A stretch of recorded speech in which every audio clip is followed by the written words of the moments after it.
This is interesting from Lips Macklin Good. Right. For wide receivers, and I don't know if you want to talk about Leggett later on. Is that what you were pointing well, to before? Yeah, we'll hit on him in a minute, but go ahead. Let's keep For wide going. receivers, do you put more value in the 10 yards or the 40? We have the splits for the 40-yard dash and the 10-yard split.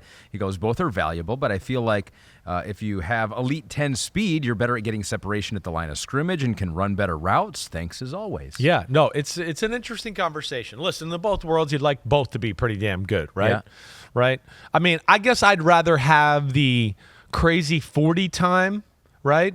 But I don't want to sacrifice, I'd rather have the crazy 40 time to where the 10 becomes so underwhelming. You're like, wait, well, that's not going to work, right?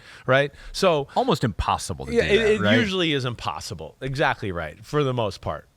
The point being from Lips Macklin Good is, it is important.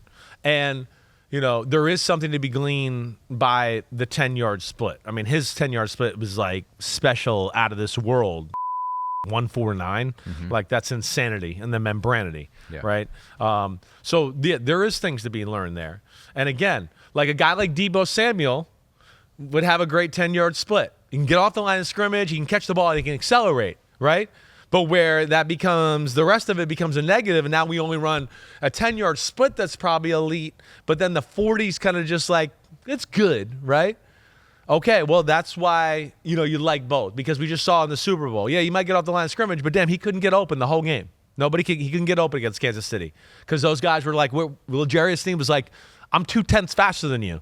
I'm not, like, I don't even have to run full speed, and I'm running your speed, right? I can run 90% and be like, I'm still there with you. So now I'm under control, and then when you make a break, right, I'm under control. I'm not even going full speed, so now I don't even have to turn the brakes on that hard. I can just go, instead of being like, right? I'm going full speed. Yeah. I'm like not even going full speed, so now I can stop and turn and go with you, right? So, that's where, of course, you like both. But that would be a good example of a guy that doesn't have a great 40 time, right? A good one, but probably had a really good 10-yard split.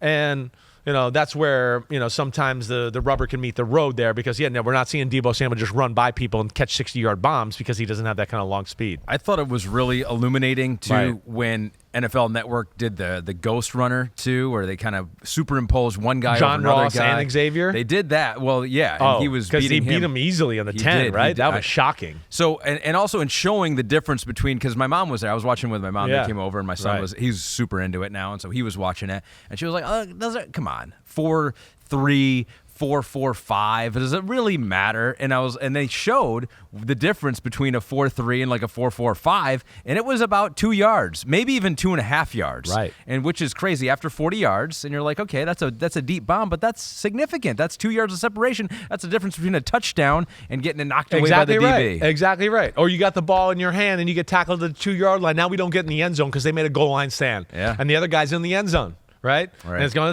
it's a touchdown. We're already they're having a Gatorade on the side. Yeah. The other one's going, oh shit, I got tackled at the 2. Now it's second down. Oh shit, now it's third down. We didn't punch it in and we didn't score a touchdown. Or we had to settle for a field goal, whatever. You know what I mean? So there is a difference. There's no doubt about that. Let alone, I think it goes into the play of like what we're talking about. That guy who does, like you're talking about, runs 4-2 and he's covering the guy that runs 4-5, right? He doesn't have to run full speed to cover that guy. And now, therefore, his body is way more under control and he's ready to make side-to-side movements and do all of that. So it does matter. Now, right, where, like, let's talk about some of the other guys. Like Rome Odunze. Yes. Right? Great combine. One, we talked about the personality, which is going to blow everybody away. 2, right, okay, he's 6'3", I think he was a hair under 6'3", 6'2", and 7/8, whatever, but 6'3", he was 214 pounds or something like that, right? He ran 4.45 or 4.46, whatever. I think I'm in the general range there, right? That's a damn good time, one, for that guy that size. But the other part of it is I'd go, well, damn, right? Like, holy cow. The size is elite. The person's elite, okay, right? And now you start to look into the context of the workout, right? And I go, 1-5-2 split, that's a special split.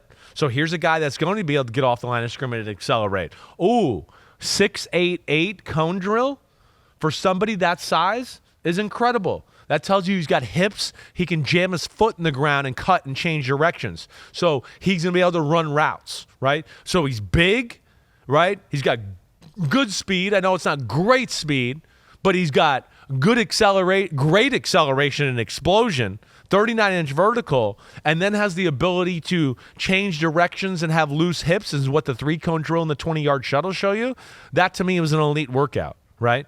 I didn't expect him to run 4.3 or 4.22, but he's got Devontae Adams-ish type qualities, except I think he's more explosive than Devontae Adams was coming out. So that's that he had a killer day. So I'm excited for him, and that's where, again, hey, the 10-yard split was more impressive than the 40-yard dash, right? The other guys we got to hit on, and this to me is the guy that's totally I mean, this is where I'm really excited for receiver talk. Mm-hmm. The guy who came second in the 40 on the wide receiver group, who was 45 pounds heavier than Xavier Worthy. So that's Brian Johnson. Exactly. So Xavier Worthy ran Brian Thomas Jr. What did I say? You said Johnson. Okay, Brian Thomas Jr. Xavier Worthy was 4.21. Brian Thomas Jr. was 4.33. And look at his 10 on the right. And his 10 was 1.5, so just a hundredth of a second slower than the fastest out there. Right. At a bigger size. 6'3", 209. He's 44 pounds heavier than Xavier Worthy, right? Listen, again, I haven't done receivers, but that shit's impressive those times for that size and weight, right, to run that. And just watching Jaden Daniels, man, this kid caught my eye a lot.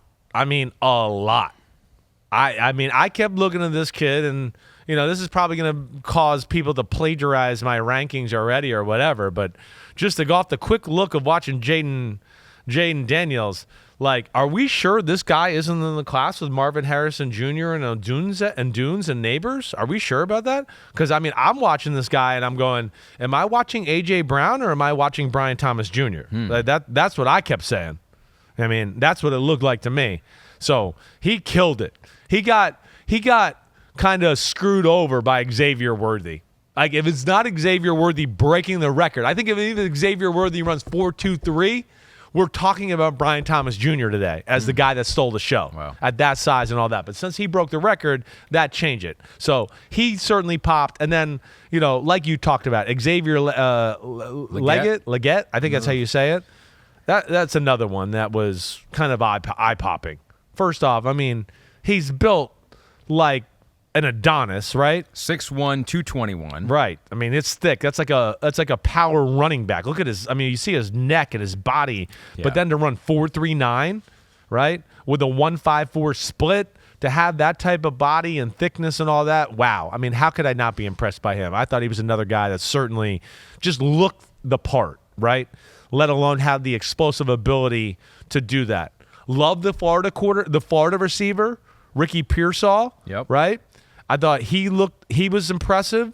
I think Roman Wilson from Michigan is going to surprise people when it's all said and done. I was surprised at the speed of the Michigan receivers because they had Roman Wilson and the kid from Greenwich, Connecticut here, number 6, Cornelius Johnson. Yeah, there was the Johnson that I was looking for. Yeah. They were both faster than I thought they were going to be because Michigan's passing offense was not that dynamic, right? It was like they ran the ball. They didn't need to. That was their identity to run the ball, but they had. I was like, maybe they just don't have weapons. Game. You saw Roman Wilson starting to separate, like, from the Alabama guys, and like a lot on a play-by-play basis. He can play. Made a lot of big plays. Yeah. So they were faster than I thought they were. I think they are. I think, to your point, I think you're saying it right. I don't think their offense necessarily set them up to show it off all the time, right?